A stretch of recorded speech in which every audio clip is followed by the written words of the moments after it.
Selamat bertemu kembali dalam saat teduh pagi dalam doa dan renungan pagi edisi Sabtu 12 September 2020. Tema kita berdoa hak istimewa anak Tuhan. Matius 6 ayat 5 sampai 15. Mari sebelum kita membaca firman kita berdoa. Bapa yang Maha Kasih dalam sorga, pagi ini kami datang bersyukur dan memuliakan nama-Mu. Tiada henti kasih dan kebaikan Tuhan tercurah atas kehidupan kami. Pagi ini kami datang dalam kerendahan hati di hadapan Tuhan. Kami rindu mendengarkan kebenaran Tuhan. Karena itu sampaikanlah kepada kami ya Tuhan firman-Mu, sehingga kami mengerti dan memahami lewat pertolongan Roh Kudus, dan kami lakukan di tengah-tengah kehidupan ini. Bersabdalah ya Tuhan, kami siap mendengar. Dalam nama Tuhan Yesus kami berdoa. Amin. Matius 6 ayat 5 sampai 15. Hal berdoa.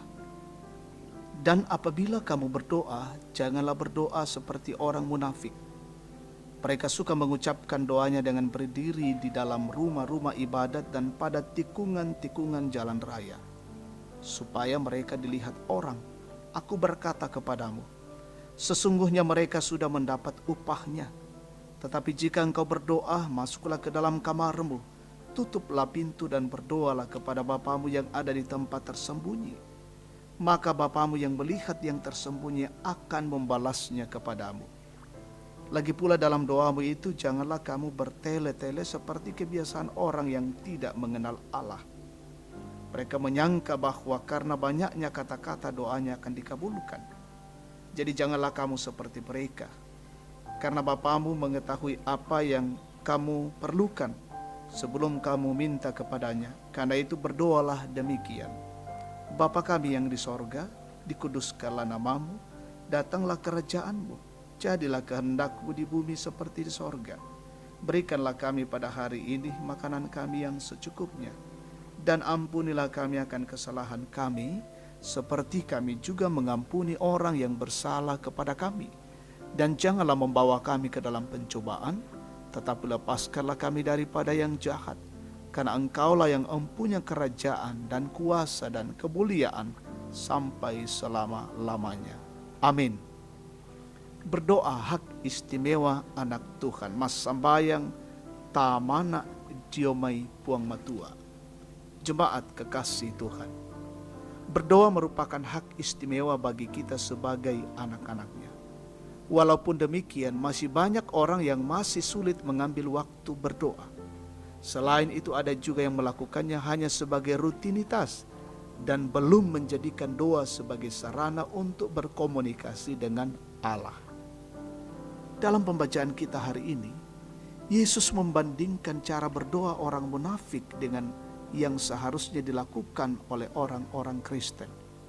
Dalam perikop ini ditekankan bahwa apabila kamu berdoa, janganlah seperti orang munafik yang berdoa agar dilihat orang lain. Sebab ketika seseorang berdoa, ia sedang berbicara langsung dengan Tuhan tanpa perantara. Dengan berdoa, orang membuka hidupnya di hadapan Tuhan. Karena itu setelah Yesus mengejam apa yang tidak baik dilakukan saat berdoa, Dia pun menunjukkan bagaimana seharusnya berdoa. Karena itu berdoalah demikian. Di ayat 9. Lalu Tuhan Yesus pun mengajarkan doa kepada murid-muridnya. Saudara-saudara yang terkasih, keistimewaan kita sebagai anak-anak Tuhan dalam berdoa ialah bahwa kita dimungkinkan untuk langsung menyampaikan permohonan kita kepada Tuhan tanpa harus terwakili. Namun yang paling penting adalah janganlah berdoa seperti orang munafik, melainkan berdoalah dengan rendah hati dalam ketulusan dan kebenaran, karena Tuhan tahu apa yang Dia ingin nyatakan kepada kita. Tetaplah berdoa, Tuhan dimuliakan. Amin. Kita bersyukur kita berdoa.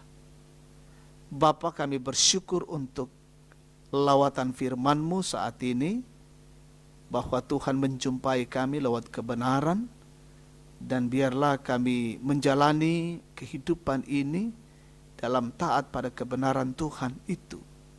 Senantiasa kami membawa kehidupan ini berjumpa dengan Allah lewat doa-doa kami setiap saat. Sehingga doa menjadi sebuah bentuk di mana kami menyapa Tuhan, kami berkomunikasi dan kami berhubungan dengan Allah dalam kerendahan hati dan dalam kebenaran. Hari ini Tuhan, kami serahkan seluruh perjalanan kehidupan kami. Tuhan tolong pimpin dan sertai kami. Kami berjalan dalam kasih-Mu bersama dengan jemaat-Mu Gereja Toraja Tangerang dalam kondisi dan keadaan mereka yang sakit terpapar COVID-19 dimanapun mereka berada. Tuhan jamah dan pulihkan. Yang dalam kondisi bergumul, Tuhan topang dengan baik. Yang dalam kondisi sakit, kiranya Tuhan pulihkan. Yang bersyukur oleh karena pertambahan usia, Tuhan sempurnakan sukacita mereka. Peliharakan pemimpin-pemimpin kami hari ini, menjalankan roda pemerintahan dengan baik. Semua kami tetap menjaga dan melindungi diri, dan Tuhan menjauhkan kami dari virus corona. Inilah kami yang datang bersyukur ya Tuhan Allah, di dalam nama Tuhan Yesus, Tuhan dan Juru Selamat. Amin.